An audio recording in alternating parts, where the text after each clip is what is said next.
రాష్ట్ర ప్రభుత్వం అధికారం చేపట్టాక ఈరోజు విద్యా సంవత్సరం ప్రారంభమైన తర్వాత జూన్ 12వ తారీఖున ప్రారంభమయ్యాయి.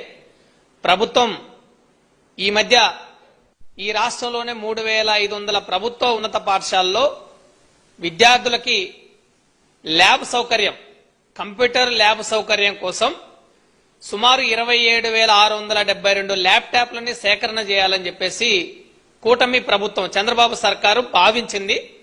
టెండర్ పిలిచింది. ఈ టెండర్లో 3 సంస్థలు పాల్గొన్నాయి.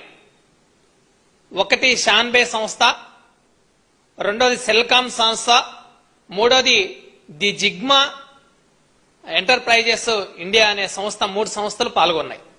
వీటిల్లో షాన్బే సంస్థ ఈ 27,672 ల్యాప్టాప్ల సేకరణ కోసం 239,70,224 రూపాయలకి కోట్ చేస్తూ టెండర్ వేసింది. మిగతా సెల్కాన్ సంస్థ, జిగ్మా సంస్థ కూడా టెండర్లు వేశాయి.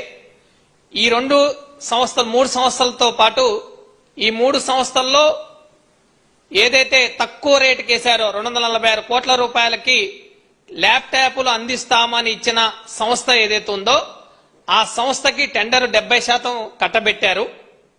అది షాన్బే సంస్థ. సెల్కాన్ సంస్థకి 30% టెండర్లు కట్టబెట్టారు. ఇందులో అసలు విషయం ఏంటంటే బహిరంగ మార్కెట్ లో ఒక్కో ల్యాప్టాప్ ధర సుమారు 45 నుంచి 50,000 రూపాయలు ఉంటే మన కూటమి ప్రభుత్వం ఒక్కో ల్యాప్టాప్ కి ఎంత ఖర్చు పెడుతుందంటే 89,182 రూపాయలు కేటాయించింది. అంటే టెండర్ పిలిచిన సంస్థకి ఒక్క ల్యాప్టాప్ కి మన రాష్ట్ర ప్రభుత్వం ఎంత ఇస్తుందంటే 89,000 రూపాయలు ఇస్తుంది. కానీ ఓపెన్ మార్కెట్ లో ఒక్కో ల్యాప్టాప్ ధర ఎంత 45 నుంచి 50,000 రూపాయలు ఈ రాష్ట్రంలో ఉంది. కానీ ప్రభుత్వం 89,000 రూపాయలకి ఇస్తుందంటే ఇందులో ఎంత శాతం ఇస్తుంది అంటే ఒక్కో ల్యాప్టాప్ కి మన ప్రభుత్వం ఆ సంస్థలకు టెండర్ దక్కించుకున్న సంస్థలకి ఎంత కేటాయిస్తుందంటే సుమారు 38 నుంచి 48,000 రూపాయలు ఒక్కో ల్యాప్టాప్ ధర మీద ఇస్తుంది. దీని వాల్యూ ఎంతంటే రాష్ట్ర వ్యాప్తంగా మొత్తం ఈ 27,672 ల్యాప్టాప్ల కోసం టెండర్ సంస్థలు షాన్బే సంస్థ, సెల్కాన్ సంస్థలకి ఈ రాష్ట్ర ప్రభుత్వం 106 నుంచి 112 కోట్ల రూపాయలు అదనంగా కేటాయిస్తుంది.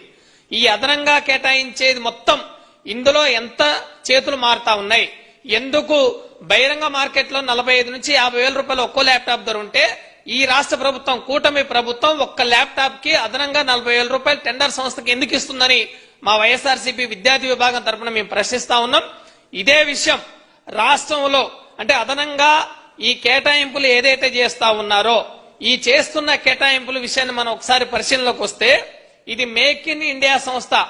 కేంద్ర ప్రభుత్వం మార్గదర్శకాల ప్రకారం మేక్ ఇన్ ఇండియా సంస్థ ఏదైతే ఉందో అంటే ఈ దేశంలో ఉత్పత్తి చేసే ల్యాప్టాప్లను ఉత్పత్తి చేసే సంస్థలు ఏవైతే ఉన్నాయో ఆ సంస్థలకు ఇవ్వాలని కేంద్ర ప్రభుత్వం మార్గదర్శకాలు జారీ చేస్తే మన ఆంధ్రప్రదేశ్ సమగ్ర శిక్ష ప్రాజెక్ట్ డైరెక్టర్ వారి టెండర్ నోటీస్ ప్రకారం వాళ్ళు ఏం చేశారు, నిబంధనలు మార్చి మేక్ ఇన్ ఇండియా అంటే తయారు చేసే సంస్థ చూపించాల్సిన అవసరం లేదు, వాళ్ళు సెల్ఫ్ డిక్లరేషన్ ఇస్తే సరిపోతుంది అనే పేరుతోటి నిబంధనలు మార్చి టెండర్లు కట్టబెట్టి ఒక ల్యాప్టాప్లన్నిటికీ సుమారు 112 కోట్ల రూపాయల అదనపు ప్రయోజనాలు, అదనపు లబ్ధి రాష్ట్ర ప్రభుత్వం ప్రైవేటు టెండర్ సంస్థలకు ఇచ్చి ఇన్ని వందల కోట్ల రూపాయలు చేతులు మారుతా ఉన్నాయి.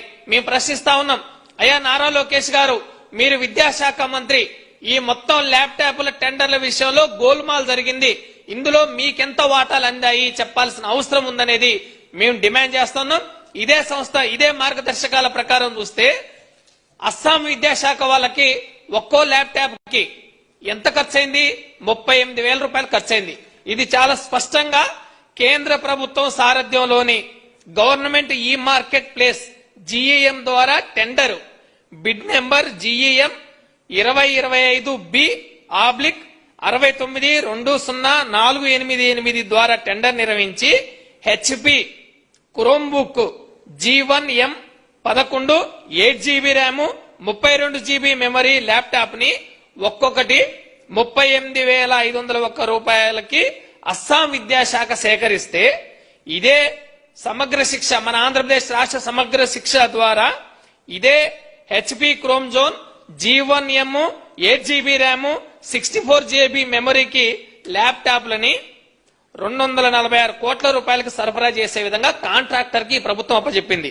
అంటే ఈ ఒక్కో కాంట్రాక్టర్ కి ఒక్కో ల్యాప్టాప్ ని 89,000 రూపాయలకి ఈ ప్రభుత్వం అందజేస్తా ఉంది. మరి అస్సాంలో 38,000 రూపాయలకి జీఈఎం ద్వారా ఒక్కో ల్యాప్టాప్ ని ప్రభుత్వం సేకరిస్తే మరి ఆంధ్రప్రదేశ్ ప్రభుత్వం ఎందుకు 89,000 రూపాయలు ప్రైవేట్ కాంట్రాక్టర్ కి అందగిస్తుందో సమాధానం చెప్పాల్సిన బాధ్యత ఉందా లేదా? నారా లోకేష్ గారు మీరు సమాధానం చెప్పండి అని మేము ప్రశ్నిస్తా ఉన్నాం. ఈ రాష్ట్రంలో ప్రభుత్వ విద్యారంగాన్ని జగన్మోహన్ రెడ్డి గారు పెద్ద ఎత్తున బలోపేతం చేశారు. గత 5 ఏళ్ల పాలనలో నాడు నేడు పేరుతోటి ప్రభుత్వ పాఠశాలని సుందరంగా తీర్చిదిద్దారు. మొదటి దశను పూర్తి చేశారు. మీ ప్రభుత్వం వచ్చిన తర్వాత ఇప్పుడు మిగతాయి పూర్తి చేయాలంటే మీరు ప్రజల నుంచి విరాళాల సేకరణ కోసం ఈ ప్రభుత్వం ఒక జీవో ఇచ్చింది. మీ దగ్గర డబ్బులు లేవా? మీరు బ్రహ్మాండంగా చేయలేరా? జగన్మోహన్ రెడ్డి గారు ప్రారంభించిన నాడు నేడు నీ ప్రభుత్వం ఎందుకు చేయలేకపోతుందని మేము ప్రశ్నిస్తా ఉన్నాం. ప్రభుత్వ పాఠశాలలు ప్రారంభమై సుమారు 1 నెల రోజులు గడుస్తున్నా గానీ ఇప్పటికీ ప్రభుత్వ పాఠశాలలో మౌలిక వసతులు లేవు. యూనిఫారాలు రాలేదు, షూస్ రాలేదు, పాఠ్య పుస్తకాలు, నోట్ బుక్స్ ఇవన్నీ అందించలేని దుస్థితిలో కూటమి ప్రభుత్వం ఉంది. నారా లోకేష్ గారు మాత్రం విదేశాల టూర్లకు వెళ్లి ప్రజాధనాన్ని దుర్వినియోగం చేసి జల్సాలు చేస్తా ఉన్నారు. పెట్టుబడుల పేరుతోటి మీరు జరిపే ఈ తంతు మొత్తం ఒక జల్సా తంతుగా మారిందనేది మేము అభిప్రాయం వ్యక్తం చేస్తా ఉన్నాం. ఈ రాష్ట్రంలో ఉన్న 3,500 ప్రభుత్వ పాఠశాలలో 27,672 ల్యాప్టాప్లు అందించడం కోసం మీరు ఏదైతే ప్రైవేట్ కాంట్రాక్టర్ కి అదనంగా 89,000 రూపాయలు ఒక్కో ల్యాప్టాప్ మీద అదనపు లబ్ధి చేకూర్చి 100 కోట్ల రూపాయలు కాంట్రాక్టర్ కి చేతులు మార్చే విధంగా మీ ప్రభుత్వం వ్యవహరిస్తా ఉంది. ఇందులో చాలా క్లియర్ కట్ గా కేంద్ర ప్రభుత్వ మార్గదర్శకాలని, కేంద్ర ప్రభుత్వ కమ్యూనికేషన్ ఎలక్ట్రానిక్ మంత్రిత్వ శాఖ మార్గదర్శకాలని కూటమి ప్రభుత్వం ఉల్లంఘించి ప్రైవేట్ కాంట్రాక్టర్ కి దోచిపెడుతున్న పరిస్థితి ఉంది.